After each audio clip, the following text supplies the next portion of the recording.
Hello दोस्तों, welcome to connect to exam my YouTube channel.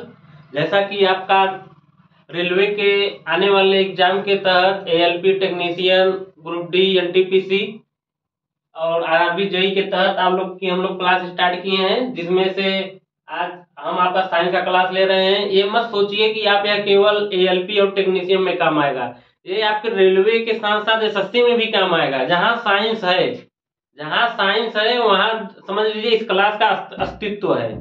चाहे कोई भी एग्जाम हो, जहाँ साइंस है तो आप लोग समझिए इस क्लास का अस्तित्व है। तो इस क्लास को हम कंटिन्यू में आपको हम बता रहे थे कि मोशन आपका चैप्टर चल रहा है। मोशन में हम आपको थियरी लमसम बता दिए हैं, तो उसमें थियरी में आप लोग क्या समझे हैं ये सब आज हम कुछ आपके लिए क्वेश्चन लाए हैं। तो देखते हैं आप लोग क्वेश्चन बना पाते हैं कि नहीं। तो आप लोग गौर कीजिएगा कि क्वेश्चन को कैसे एग्जाम में हल करेंगे। तो अगर जिसका बढ़िया से थियरी हुआ होगा तो वही क्वेश्चन को हल कर सकता है। तो इस चैप्टर में हम क्या समझे कि हमें क्या बताया जा रहा है। इस चैप्टर में हम आपको यह समझ में आएगा कि पूरी चैप्टर में इसमें आप समय से तुलना की बात की जा रही है। मतलब इस चैप्टर में समय के बिना यह मोशन अधूरा है। अगर इस चैप्टर में अगर हम समय की बात न करें तो आपकी मोशन अधूरा है। अगर समय नहीं होता तो चाल नहीं होता, समय नहीं होता तो वेग नहीं होता, समय नहीं होता तो त्वरण नहीं होता।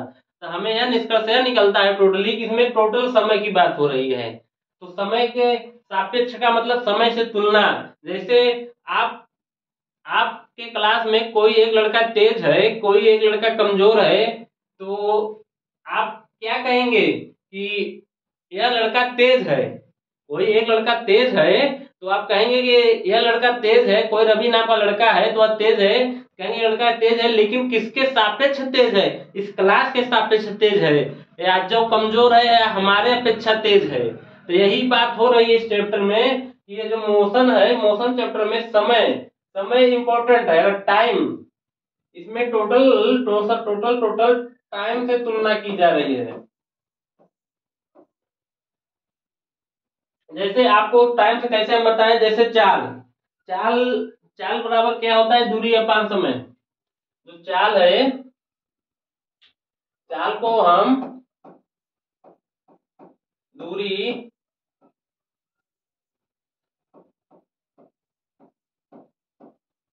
दूरी अपान समय,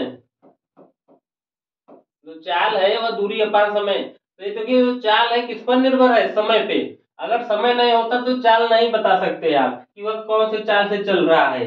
जैसे आपका स्कूल, जैसे आपका घर से बाजार की दूरी 15 किलोमीटर है, तो आपसे पूछा जाए जाने में कितना, अरे आपको पूछा जाए कि आप किस चाल से जाएंगे, पहुंच जाएंगे, तो चाल आप बताएंगे लेकिन आपको समय लगेगा। तो यही समय ही मेन, आपको ये समय ही मेन है इस चैप्टर में। मतलब समय से तुलना की बात हो रही है। तो आप लोग समझ पाए होंगे कि हमने वेग को बताया। जैसे चाल, किसी पथ की लंबाई को दूरी कहते हैं। दूरी और दूरी को चल जाने में लगा जो समय होता है तो क्या होता है? चाल होता है। इसी प्रकार विस्थापन को कहता है दो बिंदुओं को बीच की प्रारंभिक और अंतिम न्यूनतम दूरी को क्या कहते हैं? विस्थापन कहते हैं। और ठीक है, इसे वेग की विस्थापन से कैसे प्राप्त होती है? वेग की प्राप्त होती है।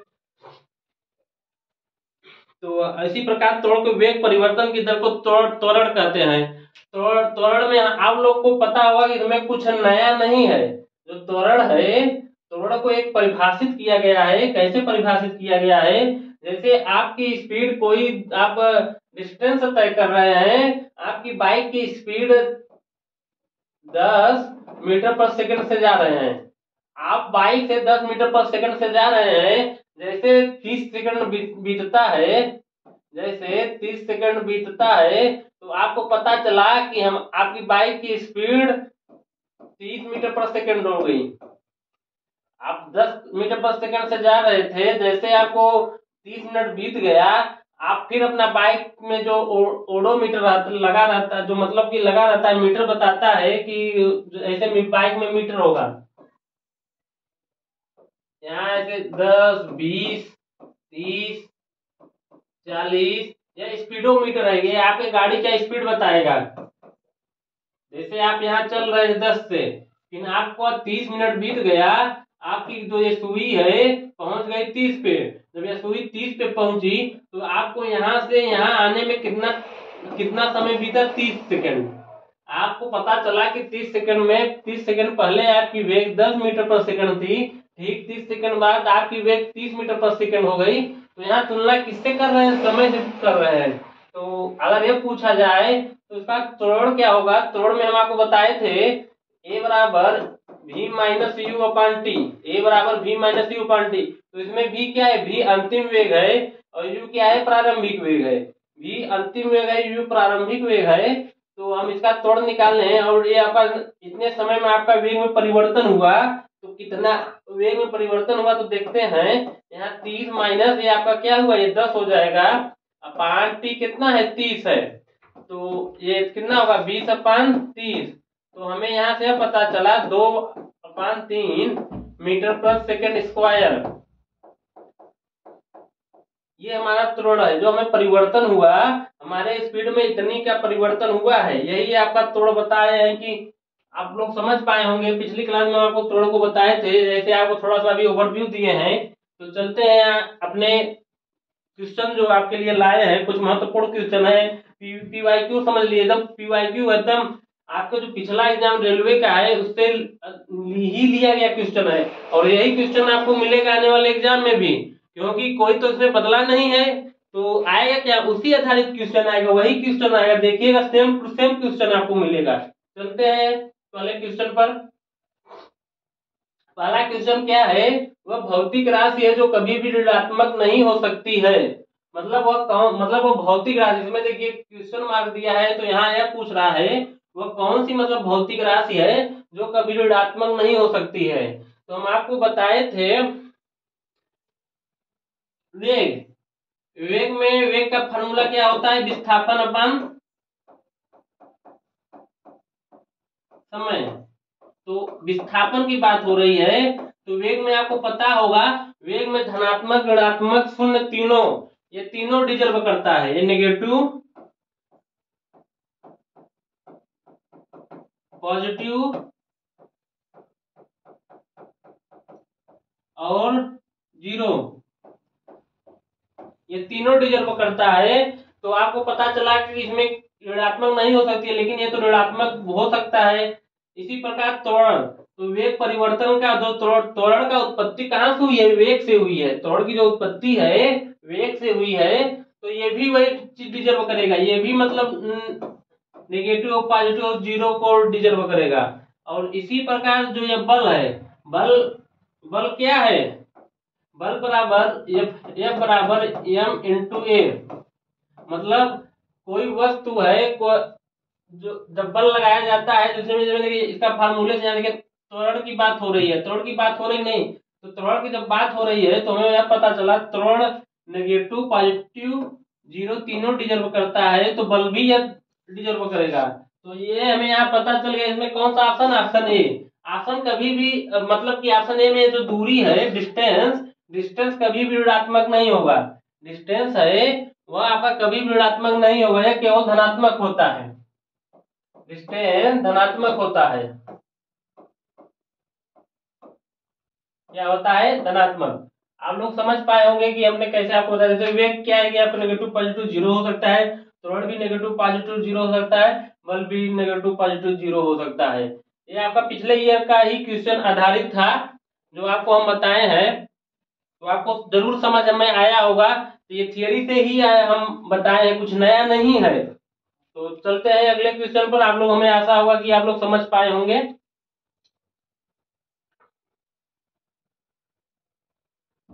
दूसरा क्वेश्चन क्या है? वेग और समय का गुणनफल प्रदान करता है। किसकी बात हो रही है? वेग और समय। तो वेग को क्या बताएं? अभी हम आपको वेग बताए हैं। वेग दूसरे ऑप्शन है, देखिए ऑप्शन में दूरी की बात हो रही है, तो दूरी क्या है? डिस्टेंस है। तो देखिए जैसे ये वेग है, वेग बराबर क्या होता है? विस्थापन अपान समय।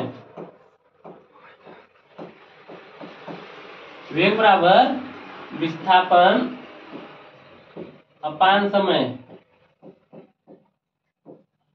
तो इसमें क्वेश्चन में क्या कर रहा है, वेग और समय का गुणनफल, वेग ये हो गया और समय का गुणनफल कर दिया जाए तो हमें क्या मिलेगा, ये समय समय कैंसिल हो जाएगा तो हमें क्या मिलेगा, विस्थापन।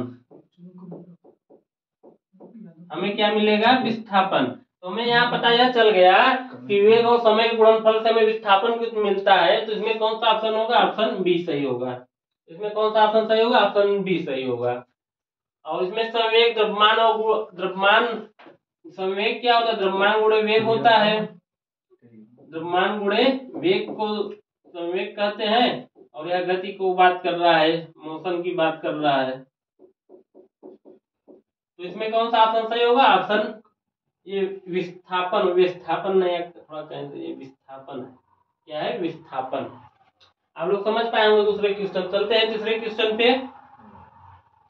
तीसरा क्वेश्चन क्या कर रहा है, एक वस्तु को ऊपर की ओर फेंका जाता है या 100 मीटर की ऊंचाई तक जाता है और फिर फेंकने वाले के पास वापस आ जाता है।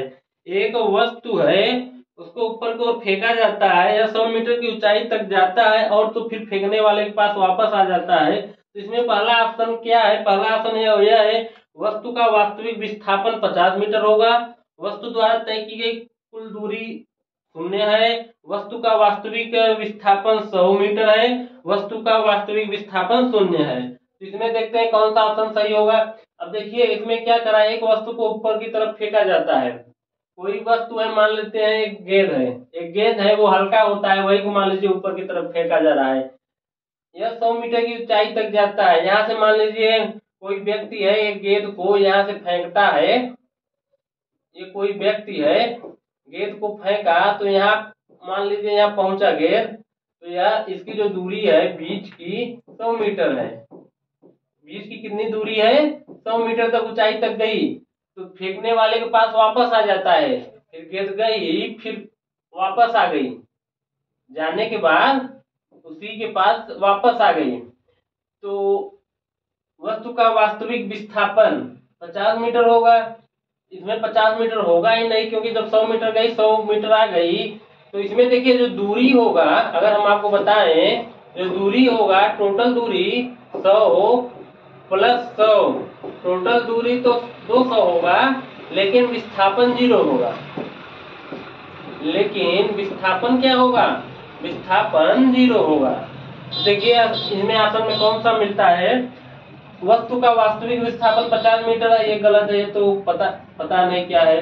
वस्तु द्वारा तय की गई कुल दूरी 0 है, दूरी जो है 0 नहीं है, दूरी तो टोटल 200 होगा, तो ऑप्शन ये मेल नहीं खा रहा, ये भी गलत है। वस्तु की वास्तविक विस्थापन 100 मीटर है, ये विस्थापन तो 0 होना चाहिए, तो ये तो बात कर रहा है 100 मीटर का, ये भी ऑप्शन गलत है। चौथा ऑप्शन को देखें तो हम, वस्तु का वास्तविक विस्थापन 0 है, तो वस्तु का वास्तविक विस्थापन 0, इसका ऑप्शन कौन सा मिल रहा है, ऑप्शन डी। तो आप लोग समझ पाए होंगे कि कोई गेंद है, गेंद जब ऊपर की तरफ फेंकी जाती है तो आपके फिर वही आप पुरानी अवस्था में आ जाती है, तो जो विस्थापन होता है वो 0 होता है। विस्थापन क्या होता है, 0 होता है। चलिए अगले क्वेश्चन पर। अगला क्वेश्चन क्या है, जब एक पर्यवेक्षक के सापेक्ष समय के साथ वस्तु की स्थिति लगातार बदलती जा रही हो, तो इसमें क्या कर रहा है, जब एक पर्यवेक्षक के सापेक्ष मतलब क्या हुआ, कोई मतलब देखने वाला है, कोई देखने वाला है, समय की स्थिति के साथ वस्तु की स्थिति लगातार बदल, ये पर्यवेक्षक क्या है, पर्यवेक्षक एक, मान लीजिए कि कोई हम खड़े हैं, मान लीजिए आप भी खड़े हैं, आपके सामने से कोई वस्तु जा रही है, तो आप क्या हो गए, पर्यवेक्षक हो गए। आप क्या हो गए, पर्यवेक्षक हो गए। जो वस्तु है उसकी बात कर रहा है, जो समय के साथ उसकी स्थिति लगातार बदल रही है। जैसे आप बैठे हैं, आपके सामने से कोई बाइक जा रही है, बाइक क्या है, वस्तु है, उसको कुछ समय पहले वो आपके सामने थी, लेकिन कुछ समय बीता तो आपसे वह 25 मीटर या 100 मीटर या आपसे दूर चली गई, तो उसकी क्या हुई, स्थिति बदल गई। स्थिति क्या है, लगातार बदल रही है। तो इसमें ऑप्शन में क्या कहा गया है, कहा जाता है कि वह 0 वेग पर है। बताइए जब वेग 0 होगा तो स्थिति उसकी लगातार बदलेगी, ये क्या होगा, ये ऑप्शन आपका गलत होगा। फिर दूसरा ऑप्शन क्या है, कहा जाता है कि वह गतिशील है, इसका ऑप्शन कौन सा सही होगा, ऑप्शन बी। जो वस्तु है समय के सापेक्ष जब गतिशील होगी तभी स्थिति लगातार बदलेगी। जब वस्तु है, वस्तु समय के सापेक्ष स्थिति लगातार बदलेगी तो इससे यह हमें आभास होगा कि वस्तु क्या है, गतिशील है। वस्तु क्या है, मोशन में है। वस्तु क्या है, मोशन में है। आप लोग समझ पाए होंगे। और तीसरा सी वाला कहा जाता है उसको कुछ दूरी तय की, ये भी आपका गलत होगा। कहा जाता है वह आराम की स्थिति में, ये भी गलत होगा। इसका ऑप्शन कौन सा सही होगा, ऑप्शन बी। चलिए चलते हैं पांचवें क्वेश्चन पर। पांचवा क्वेश्चन क्या कर रहा है, किरण नाम की कोई लड़की है, 90 मीटर लंबे पुल में तैरती है। मान लीजिए कोई किरण नाम की लड़की है, एक पुल 90 मीटर लंबे पुल मतलब क्या है, कोई मान लीजिए तालाब है या कुछ भी है, तो वह तैर के जाती है। यहाँ से यहाँ तक की दूरी 90 मीटर है। यहाँ से यहाँ तक की दूरी कितने मीटर है, 90 मीटर है। तो यहाँ से वह तैरते हुए जा रही है, तैरते हुए जा रही है, तैरते हुए यहाँ तक पहुंच गई। फिर दूसरे छोर, या आपका पहला छोर या दूसरा छोर या लास्ट छोर भी कहते हैं, और फिर वो वापस आ जाती है उसी सीधे पथ पर तैर कर। 2 बार 360 मीटर की दूरी तय करती है। एक बार गई तो फिर वापस आ गई, तो एक कितना चक्कर हुआ, एक चक्कर हुआ। गई और वापस आ गई तो एक चक्कर हुआ। फिर वह दोबारा गई, फिर वापस आ गई, तो 2 चक्कर हुआ। जब कोई वस्तु कुछ दूरी तय की और फिर वह अपनी पुरानी अवस्था में आ जाती है तो वहां विस्थापन क्या होता है, 0 होता है। वहां विस्थापन 0 होता है। और अगर दूरी पूछ लिया जाए तो दूरी उसके द्वारा तय की गई टोटल जो होता है वह दूरी होता है। तो हमें यहाँ इस क्वेश्चन में पता चल रहा है कि वह जब 2 बार 360 मीटर की दूरी तय की तब वापस आ गई तो विस्थापन उसका क्या हो गया, 0 हो गया। जो जब विस्थापन 0 होगा तो औसत वेग भी 0 होगा। जब आपका विस्थापन 0 होगा तो औसत वेग भी 0 होगा। तो इसका ऑप्शन कौन सा सही है, ऑप्शन ए। इसका ऑप्शन कौन सा सही है, ऑप्शन ए। अब अगर एक बात हम और बोल दें कि अगर एक बार वह गई, अगर हम यहाँ कहें कि वह तैर कर टोटल यहाँ 360 है तो हम क्या बोले, 270 मीटर दूरी तय की। अगर हम यह कहें 270 मीटर दूरी तय की टोटल, तो उसके द्वारा तय किया गया विस्थापन क्या होगा। तो विस्थापन क्या होगा, तो विस्थापन देखिए, एक बार गई 90 गई 90 आई, कितना हो गया 180। फिर दोबारा गई तो यहाँ कितना हो गया 270। तो यहाँ उसने विस्थापन कितना तय किया, विस्थापन 90 मीटर तय किया। विस्थापन कितना तय किया, 90 मीटर। अगर विस्थापन 90 मीटर तो वेग पूछे तो वेग क्या होगा, वेग औसत वेग तो 90 अपन लिया गया जो समय है उसको मान लेते हैं, जो भी समय हो तो उसका वेग यही होगा। ऐसे इस क्वेश्चन में यह पूछ रहा था औसत वेग। तो इसमें देखिए 300 मीटर 2 बार गई तो विस्थापन 0 हो गया। तो विस्थापन जब 0 हो गया तो औसत वेग जो है, औसत वेग क्या होगा, औसत वेग बराबर विस्थापन अपन टाइम। तो विस्थापन क्या है, 0 है। जब 0 में किसी संख्या से भाग देंगे उसका मान 0 ही मिलेगा हमें, तो 0 इसका आंसर हो गया। अब लोग समझ पाए होंगे, आपको हम बढ़िया से समझा दिए हैं। चलिए चलते हैं अगले क्वेश्चन पर। अगला क्वेश्चन क्या है, किसी वस्तु का त्वरण इसके प्रति इकाई समय में हुआ परिवर्तन। मतलब आप देखिए इस क्वेश्चन में कुछ है नहीं, केवल एक त्वरण का परिभाषा आधारित है। जिसको थियरी याद है वो बढ़िया से क्वेश्चन को हल कर पाएगा। आप लोग जरूर कमेंट बॉक्स में, आप लोग एक बार हल करके अपने कमेंट बॉक्स में आंसर दीजिएगा कि पहले का ऑप्शन कौन सा सही है, दूसरे का ऑप्शन कौन सा सही है। तो हमें यह पता चलेगा कि आप लोग क्वेश्चन को अच्छी तरह से समझ रहे हैं। चलिए आते हैं क्वेश्चन पर। किसी वस्तु का त्वरण इसके डॉट डॉट डॉट में प्रति इकाई समय में हुआ परिवर्तन। तो जहाँ त्वरण की बात होती है, तो जब त्वरण की बात होगी तो 3 चीज ही आएगा। जब त्वरण की बात होगी तो 3 चीज आएगा, पहला वेग आएगा, दूसरा समय, 2 चीज मतलब 2 चीज। जब ये जो त्वरण है 3 चीज है, 3 चीज में 2 त्वरण जब भी होगा तो वेग और समय की बात होगी। तो देखिए इसमें प्रति इकाई समय मतलब समय से तुलना हो रहा है, समय से क्या हो रहा है, तुलना हो रहा है। तो देखिए इसमें ऑप्शन कौन सा सही होगा। ऑप्शन में आप लोग को बता दिए हैं, जब त्वरण होगा तो वहाँ वेग और समय होगा, तो वेग और समय तो इसमें दिया नहीं है, तो इसमें कौन सा ऑप्शन हो गया, ऑप्शन ए। इसका कौन सा ऑप्शन सही होगा, ऑप्शन ए वेग। बल तो होगा नहीं, न संवेग होगा, न विस्थापन। विस्थापन तो क्या होता है, विस्थापन तो वेग का होता है, वेग बराबर विस्थापन अपन समय। आप लोग समझ पाए होंगे। आप एग्जाम में ऐसे आसानी से क्वेश्चन को हल कर सकते हैं। चलिए चलते हैं अगले क्वेश्चन पर। अगला क्वेश्चन क्या है, समय के साथ किसी वस्तु का वेग दिखाने वाले ग्राफ को क्या क्या कहा जाता है। देखिए ग्राफ आधारित हम आपको जो बताए हैं, ग्राफ से आपको कंफर्म इसको आप जान लीजिए। अगर जो ग्राफ जिसको आएगा वो कंफर्म क्वेश्चन हल करके आएगा, नहीं तो वो छोड़ कर आएगा। तो आपको ग्राफ हम थियरी वाले वीडियो में आपको बढ़िया से बताए हैं, उसको एक बार दोबारा अगर ना समझ में आए तो आप लोग देख लीजिएगा, तो आपको समझ में आ जाएगा। देखिए क्वेश्चन क्या कर रहा है, समय के साथ किसी वस्तु का वेग दिखाने वाले ग्राफ को क्या कहा जाता है। समय के साथ में समय से तुलना हो रहा है, तो जो जिस चीज से तुलना होता है उस चीज को हमेशा नीचे रखते हैं। देखिए ये नीचे हो गया, तो किसी वस्तु का वेग, वेग कब पता चलेगा, जब वेग हमें कब पता चलेगा, जब वेग में विस्थापन और समय होगा। वेग बराबर विस्थापन अपान समय, वेग में विस्थापन अपान समय होगा। जब वस्तु का समय के साथ किसी वस्तु का वेग दिखाने वाले ग्राफ को उसमें क्या कहा जाता है, वेग और समय ग्राफ। इसमें क्या कहा जाता है, वेग और समय ग्राफ कहा जाता है। इसमें ऑप्शन कौन सा सही होगा, ऑप्शन ए। इसमें क्या ऑप्शन सही होगा, ऑप्शन ए। आप लोग समझ पाए होंगे कि आप कैसे हल कर सकते हैं। यहाँ देखिए वेग की समय की बात हो रही है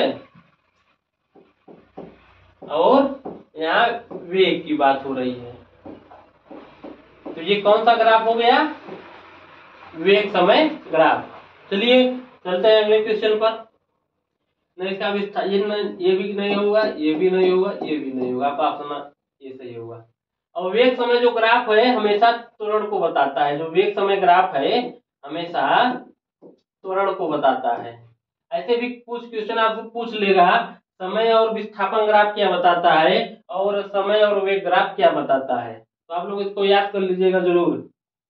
चलिए 28 क्वेश्चन पे आते हैं, क्या कराए, औसत चाल और औसत वेग की गति को दर्शाता है।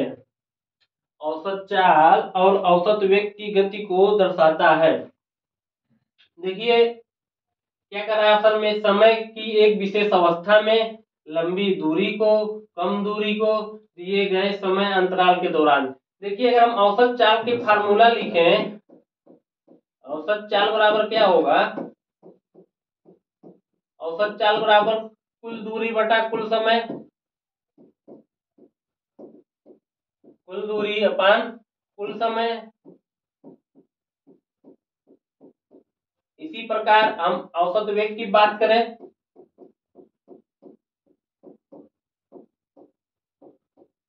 औसत वेग की बात करें तो आपका कुल विस्थापन अपान समय। तो आप लोग देखिए ये दोनों में देखिए कौन समान है, समान कौन सा है, समय। इसमें भी समय की बात हो रही है, इसमें भी समय की बात हो रही है। तो आपको क्वेश्चन में यही पूछा है, औसत चाल और औसत वेग गति को दर्शाता है, गति हमेशा समय के सापेक्ष चलता है, तो यही आपको इसका ऑप्शन कौन सा होगा, ऑप्शन डी, दिए गए समय अंतराल के दौरान, दिए गए समय अंतराल के दौरान। आप लोग समझ पाए होंगे क्वेश्चन को। चलिए चलते हैं अगले क्वेश्चन पर। देखिए आपको क्वेश्चन एग्जाम में जो क्वेश्चन बन रहे हैं ज्यादा वो थियोरेटिकल नहीं बन रहे हैं, वो आपके अनुप्रयोग मतलब आपके लाइफ यूज से जुड़ा हुआ है, उससे भी क्वेश्चन बनता है एग्जाम में। जैसे एक भीड़ भाड़ वाली सड़क है, मान लीजिए आपके घर के बगल में कोई बाजार है, बाजार और वो बाजार बहुत भीड़ रहता है। शाम को जब आप बाजार निकलेंगे समोसा खाने, तो उस बाजार में भीड़ होगा, तो आप भीड़ में आपको कोई ये नहीं दिखेगा कोई भीड़ में कि ट्रेन की जैसा कोई गाड़ी चलाए, मतलब कोई तेज स्पीड से नहीं जाएगा, कोई तेज स्पीड से नहीं जाएगा। तो इसी आधार पर क्वेश्चन है, भीड़ भाड़ वाली सड़क पर एक बस की गति का उदाहरण क्या है। मतलब एक बस ही है, बस है तो बस वह किस किस स्पीड में जाएगी, भीड़ भाड़ वाले इलाके में बस किस स्पीड से जाएगी। तो देखिए इसमें किसकी बात हो रही है, असमान गति की बात हो रही है कि एक समान की गति, वृत्तीय की रेखीय। तो आपको इसमें देखिए ऑप्शन क्या होगा, जब जब भीड़ भाड़ वाला इलाका होगा, जो बस की गति होगी, यहाँ आपका कौन सा ऑप्शन सही होगा, ऑप्शन इसमें ए सही होगा, बाकी सब गलत होंगे। देखिए असमान गति, असमान गति का मतलब ये हुआ, जो जैसे ये भीड़ भाड़ वाला इलाका है, कोई बाजार है, बाजार में बस जा रही है, बाजार में बस ये जा रही है, जब बस जा रही है पता चला कि यहाँ बहुत भीड़ है, तो इसकी स्पीड यहाँ कुछ और होगी, और यहाँ रोड खाली है बीच में, तो यहाँ स्पीड कुछ और होगी, और यहाँ फिर भीड़ भाड़ वाला इलाका हो गया, तो यहाँ स्पीड कुछ कम हो जाएगी। तो इससे यह पता चल रहा है कि उसकी जो गति है, गति क्या है, असमान गति है। मतलब यहाँ मान लीजिए वो 5 की स्पीड से गया, यहाँ 10 का स्पीड बन गया, फिर यहाँ आके मान लीजिए 2 का स्पीड बन गया, तो ये क्या हुआ, ये जो स्पीड है बदल रही है। तो बदल रही है मतलब एक समान, मतलब समान, समान का मतलब होता है, समान का मतलब क्या होता है, समान मतलब एक जैसा, यहाँ भी 5 हो, यहाँ भी 5 हो, यहाँ भी 5 हो। और असमान का मतलब क्या होता है, जो ये वाला है यह असमान है। आप लोग समझ पाए होंगे, हम आपको एकदम बेसिक से बेसिक बता रहे हैं। तो चलते हैं अगले क्वेश्चन पे, आप लोग इसको देख लीजिएगा, और कमेंट में आप कमेंट बॉक्स जरूर करिएगा। चलिए क्या कर रहा है अगला क्वेश्चन, तात्कालिक वेग और औसत वेग तब बराबर होगा जब वस्तु समान त्वरण में होगी, जब वृत्त में चल रही हो, जब परिवर्तित त्वरण हो, मतलब या वस्तु में त्वरण शून्य त्वरण हो। इसमें कौन सा ऑप्शन सही होगा, आप लोग बताइए। इसमें ऑप्शन आपका कौन सा सही होगा, इसमें ऑप्शन आपका शून्य सही होगा। मतलब में शून्य त्वरण, जब तात्कालिक वेग और औसत वेग तब बराबर होगा जब उसका त्वरण शून्य होगा। आप लोग समझ पाए होंगे, इसमें कौन सा ऑप्शन सही होगा, ऑप्शन डी। चलिए अगले क्वेश्चन पर।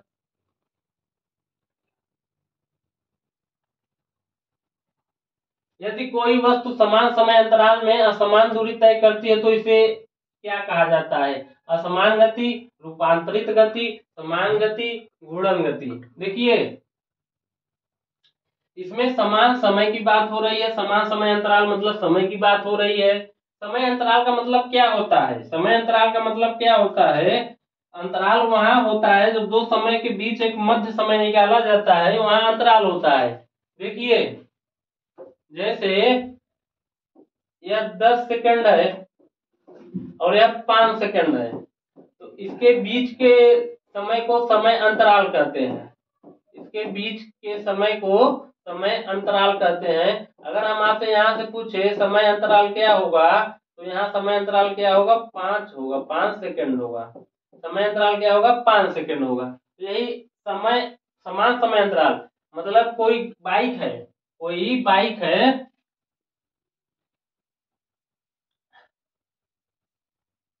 कोई बाइक जा रही है, यह कोई क्या है, बाइक है, इसमें कोई आदमी बैठा के चला रहा है। जब बाइक जा रही है, मान लीजिए बाइक जा रही है, बाइक या एक दूरी हो गया, या एक दूरी हो गया, या एक दूरी मान लेते हैं। यह बाइक जाते हुए यहाँ 10 मीटर है, यहाँ 20 मीटर है, यहाँ 30 मीटर है, यहाँ 40 मीटर है, और इसको यहाँ से यहाँ जाने में 5 सेकंड लगा। इसको यहाँ थोड़ा सा, इसको 10 मीटर मान लेते हैं, इसको 15 मान लेते हैं, इसको 25 मान लेते हैं, इसको 30 मान लेते हैं। देखिए इसको यहाँ से यहाँ जाने में 5 सेकंड लगा, यहाँ से यहाँ जाने में 5 सेकंड लगा, यहाँ से यहाँ जाने में भी 5 सेकंड लगा। यह क्या है, आपका समय अंतराल है, और यह आपको क्या बता रहा है, दूरी को बता रहा है। तो हम आपसे यह कहना चाहते हैं, आप लोग ध्यान दीजिएगा। देखिए ये 5 सेकंड में यही है दूरी, इसके बीच में दूरी यहाँ 15 है, ये यहाँ अंतर 5 का आ रहा है, यहाँ अंतर 10 का आ रहा है, यहाँ अंतर 5 का आ रहा है। तो आपको यह पता, जो 5 सेकंड में यह 5 मीटर का मतलब दूरी तय कर रहा है, या फिर 5 सेकंड में फिर 10 मीटर का दूरी तय कर रहा है, फिर 5 सेकंड में यह 5 मीटर का दूरी कर रहा है। मतलब यहाँ स्पीड वह कम है, यहाँ स्पीड बढ़ा दिया, फिर यहाँ स्पीड कम कर दिया, मतलब असमान दूरी तय किया। तो समय क्या है, समान है, लेकिन दूरियां भिन्न भिन्न है। तो हमें यह पता चलता है कि उसकी गति क्या है, असमान गति है। उसकी वह गति क्या है, असमान गति है। कहीं मतलब वो बाइक तेज से जा रहा है, कहीं वो बाइक धीमी की चाल से जा रहा है। आप लोग समझ पाए होंगे कि आप लोग कि इसकी ऑप्शन कौन सा होगा, असमान गति। चलिए अगले क्वेश्चन पे चलते हैं। एक निश्चित दिशा में बढ़ रही वस्तु की गति को वैज्ञानिक शब्दावली में किस पद में जाना जाता है। देखिए इसमें पद, निश्चित दिशा। देखिए क्वेश्चन पढ़िए, शुरू से पढ़िए। आप लोग जब क्वेश्चन को ध्यान से पढ़ेंगे तो क्वेश्चन में उसका आंसर छुपा रहता है, क्वेश्चन में उसी का आंसर छुपा रहता है। आंसर कहीं से आता नहीं, पैदा नहीं हो जाता।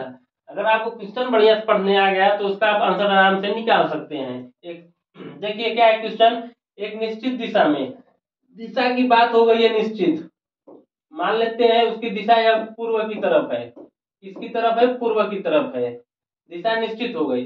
वस्तु की गति को वैज्ञानिक शब्दावली के किस पद के रूप में जाना जाता है। किसकी बात हो रही, गति की। गति दो चीजों को बताता है, एक चाल को बताता है, एक वेग को बताता है। एक चाल है, एक वेग है। जब जो चाल होती है, चाल में दिशा निश्चित नहीं होता है, यह चाल एक दिशा निश्चित नहीं होता। इससे पता चलता है कि यह चाल एक अदिश राशि है। लेकिन वेग में दिशा का पता चलता है, तो इसका यह हमें एहसास होता है कि वेग क्या है, एक सदिश राशि है। तो वैज्ञानिक पद का मतलब, वैज्ञानिक शब्दावली का मतलब क्या हुआ, जो वैज्ञानिक रूपरेखा है यह वेग को दिशा निर्देश करती है, न कि चाल को। उसको प्रायिकता किसको देती है, वेग को। तो इसमें देखिए ऑप्शन आपका कौन सा सही होगा, वेग कौन सा ऑप्शन है, वो ऑप्शन ए है। तो इसका ऑप्शन वेग, किसमें ऑप्शन ए में बात हो रही है, तो इसका ऑप्शन कौन सा सही होगा, वेग सही होगा। न समय की बात, न त्वरण, न गति। तो आपका ऑप्शन इसमें ए होगा। आप लोग समझ पाए होंगे, आप लोग जरूर कमेंट बॉक्स में कमेंट करिएगा। चलिए अगले क्वेश्चन पे। तो आज आपका क्वेश्चन, जो कुछ हम इम्पोर्टेंट क्वेश्चन लाए थे, आज आपका क्वेश्चन यहीं पे खत्म होता है। कुछ क्वेश्चन आपको फिर अगली क्लास में मिलेगा, तो आप लोग रिवीजन करके जरूर आइएगा। तो आपका रिवीजन हुआ रहेगा तो आप उसको आसानी से क्वेश्चन को हल कर पाएंगे। तो आज आपका क्लास कैसा लगा, प्लीज आप लोग लाइक और कमेंट जरूर करिए, क्योंकि आप लोग लाइक कमेंट करेंगे तब हम लोग अपना क्लास कंटिन्यू करेंगे। अगर आप लोग कमेंट नहीं करेंगे तो मुझे एहसास यह होगा कि आप लोग पढ़ाई नहीं कर रहे हैं। तो आप लोग पढ़ाई करेंगे तभी हम आपको आगे सुचारू रूप से पढ़ा पाएंगे। तो इसमें आपका सहयोग बहुत जरूरी है। और अपने दोस्तों और मित्रों से तो जरूर शेयर करिए कि आपकी क्लास कनेक्ट टू एग्जाम पर प्रारूप रूप से एक बेसिक से, मतलब एक बेसिक से, अगर कोई लड़का अगर नहीं सही से पढ़ा है उसको भी आ जाएगा, लेकिन उसको मेहनत करना पड़ेगा हमारे हिसाब से, तभी उस बच्चे को आएगा। तो आप लोग जरूर हमारी बात को गौर करिए और एक दूसरे को जोड़िए, जिससे जॉब में आपको प्रायिकता मिलेगी आने के लिए। तो चलते हैं, आपकी अगली क्लास में मिलते हैं। नमस्कार, धन्यवाद। शेयर और लाइक जरूर करिए।